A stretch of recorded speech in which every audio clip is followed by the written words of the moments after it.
ઘોઘા ગામ ખાતે અષાઢી બીજ પર્વની એક અનોખી રીતે ઉજવણી કરવામાં આવે છે.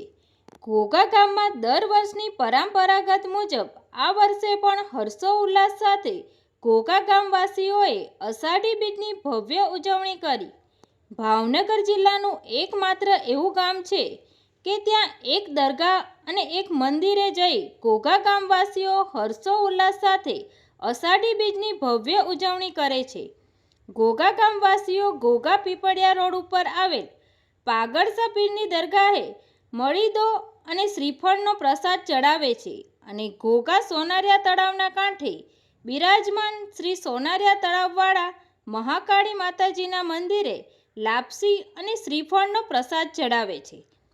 ઘોઘા ગામના કુંભારવાડા રામાપીર મિત્ર મંડળ અને ઘોઘા બારવાડા રામજી મિત્ર મંડળ દ્વારા ધૂનની રમઝટ બોલાવી ઘોઘા ગામના મુખ્ય માર્ગો પર ફરી શ્રી સોનારિયા તળાવવાળા મહાકાળી માતાજીના મંદિર પહોંચી ધજા ચડાવવામાં આવી હતી.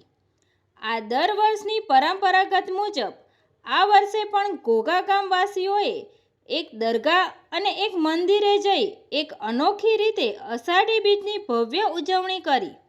અષાઢી બીજના એક પાવન પ્રસંગે ઘોઘા ગામવાસીઓ મોટી સંખ્યામાં પાગળસા પીરની દરગાહે અને સોનારિયા તળાવના કાંઠે બિરાજમાન શ્રી સોનારિયા તળાવવાળા મહાકાળી માતાજીના મંદિરે મોટી સંખ્યામાં ભાવભક્તો ઉમટી પડ્યા હતા. તંત્રી મહેબૂબ રફાઈ સાથે news reader Sneha Patel, Tapasvi Gujarat news, Ghogha.